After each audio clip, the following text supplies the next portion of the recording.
We're on a journey through Australia's Red Centre, exploring just how far you can get in a two-wheel drive van and trying to prove that you really don't need a four-wheel drive to get around. So far, we've made our way down the middle, stopping at Karlu Karlu, Alice Springs and the West MacDonnell Ranges, before making our way out to the magnificent Kings Canyon, with a couple of bumpy side quests along the way. Now we're heading further south to Australia's icon as we arrive at Uluru National Park, as we really see how far you can go in the Red Centre in a two-wheel drive van.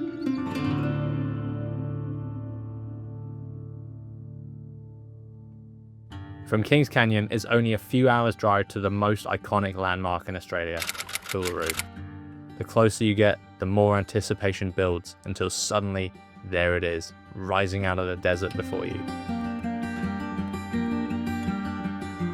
But let's rewind, as each day actually started before the sun came up, driving from Yulara into the national park. When we visited, the gates opened at 5 AM each morning, but this changes throughout the year, so be sure to check the park opening hours before you go. It may be an early wake up, but getting to watch the moon go down and the sun rise up and light up Uluru is a truly special way to start the day. Be sure to arrive early, as it does get busy with dozens of tour buses piling in to watch as the light comes up and hits the rock. Honestly, I don't think it can get much better than this. It's wild. We can just park our car in front of Australia's most iconic view. Like, what is life? I can't believe we finally made it. This has been so many years in the making, but we are finally here in the heart of Australia, Uluru. This is a very sacred site to the Anangu people, and I feel so privileged to be able to be here. This is a magical, magical spot, and yeah, let's take you around. Let's see what you can do. Of course, no trip to Uluru would be complete without a drive over to the next amazing set of rocks, Kata Tjuta. You can see it just in the distance over there. We'll head there tomorrow.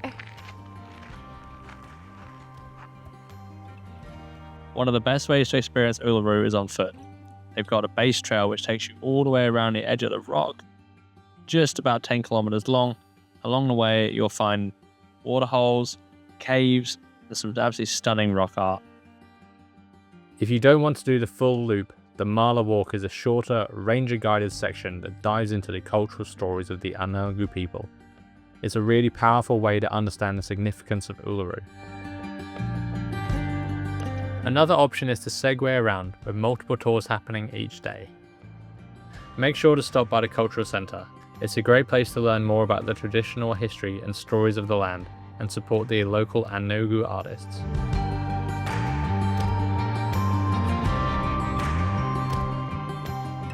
This is truly so beautiful and special. This backdrop of Uluru right there, and just inwards from us is a waterhole, so it obviously holds a lot of valuable and sacred meaning. You'll notice signs around the park marking areas where photography isn't allowed, and we've made sure to follow those guidelines throughout our visit. Some places carry stories that aren't ours to record, and that's part of what makes visiting Uluru so different. There's a lot you experience here that doesn't belong on a screen. After sunrise, the base walk, and a full day in the park, we headed back to Yulara. We stayed at the Ayers Rock campground, and after cooling down during the middle of the day, we went back out into the park for sunset. There are two main spots in the national park for viewing Uluru, one for sunrise and one for sunset, where you can really observe the colours and light changing across the surface of the rock. I don't think there has been a time where we have appreciated having our two-wheel drive van as much as when we parked up to watch the sunset with a fresh cold drink in our hands, comfortable in our own space. Much like the rest of the outback, the flies here are no joke. So to be able to sit back, fly screens on, and watch the spectacle before us was really a memory that will stick with us forever. We were also lucky enough to witness a full moon rising just after the sun had set as well, after which we drove back to camp for a couple of hours of sleep before waking up early again the next morning. Just like Uluru, at Kata Tjuta there are viewing areas for both sunrise and sunset, and in the morning we drove out to see it in all of its glory as we watched another spectacular sunrise in the outback. So, that was incredible. The sunrise viewpoint for Kata Tjuta well, this morning anyway, made an absolute epic sunrise over Uluru. So at the top, it's like 360-degree views. It was busy, the amount of people, and we set up mainly to look at Kata Tjuta and to see Uluru at the corner of our eyes. But Uluru was the star of the show this morning. The sun rose. It was a highlight of colour. And you could fully see the sun and Uluru at the same time. And then Kata Tjuta was lighting up. It was just so beautiful. But I did miss being able to watch it from the van where you feel like you have it privately to yourself. Gorgeous, but definitely a few tour buses there. So beware of the crowds and get there early to get your little spot and get set up. And make some breakfast and then head over to one of the lookouts. I've got it here, the Karlu lookout. And then there's a gorge walk. Go check out the sunset viewing and probably just take it easy this afternoon. Enjoy these beautiful views and clean the bed. Half in couch mode, half in bed mode because I forgot to get my clothes out. And definitely on the agenda today is a nap because we didn't nap. We've got up at 4 a.m. 2 days in a row. Napping. Nap, ice cream, affogato, swim. Few more great viewpoints. Sounds like a good day. Rising out of the desert are the 36 massive domes, Kata Tjuta, which means many heads in Pitcher and Pinjara. These formations are incredible to see and once again prove how special and truly unique the Red Centre really is.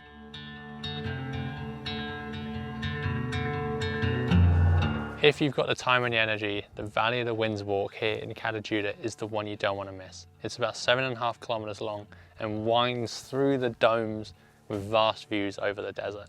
However, there's also a lookout point, so we're going to go check that out.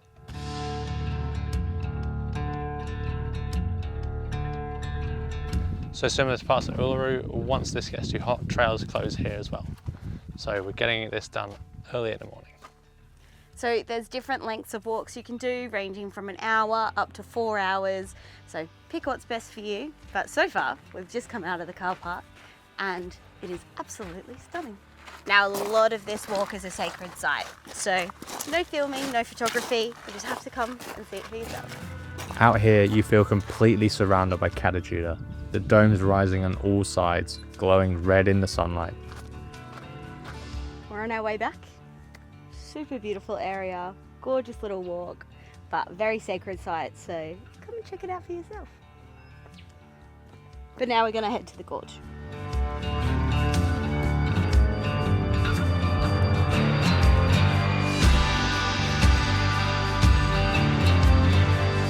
So if you're short on time, Walpa Gorge is a great option. It's a 2.6 kilometer hike that winds you through Kata Tjuta and gives you a real sense of the scale of the place.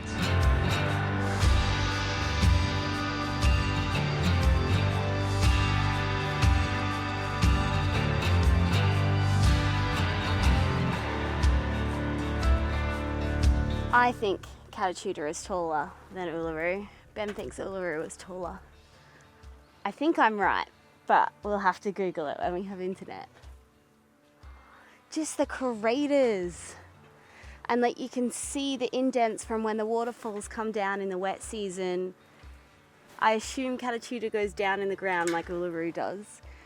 I can't remember right now, but it goes straight underneath, and well, particularly for Uluru, we're just seeing the tip of it, which is just insane. So if you're looking at us and the flies and the heat are putting you off, yeah, we have come very late in the season. We're here at the start of October, and I do think it's kind of unseasonably warm right now, all over Australia. Just gonna get a bit hotter and hotter every year, I think. But yeah, if you come in winter, it's actually quite cold here. I'd probably recommend coming, well, September would have been fantastic. What's the month? August, September would be great. You can see the wildflowers and it's still warm enough to swim, like particularly at the West Macs. That was important to us to be able to swim, so we've loved that. And just, yeah, putting up with the heat a little bit now in Uluru, and with the heat comes the flies. But yes, don't be put off by the flies, just come at a more appropriate time than we have.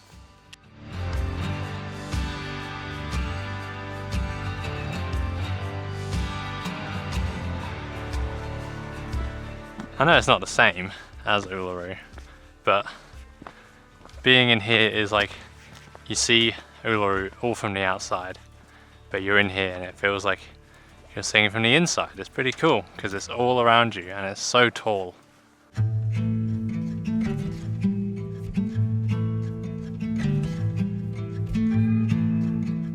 So in today's episode of Bushing in Life, we're making affogatos.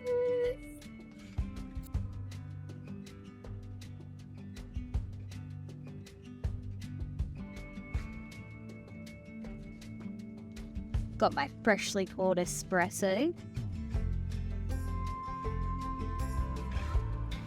Some chocolate sauce.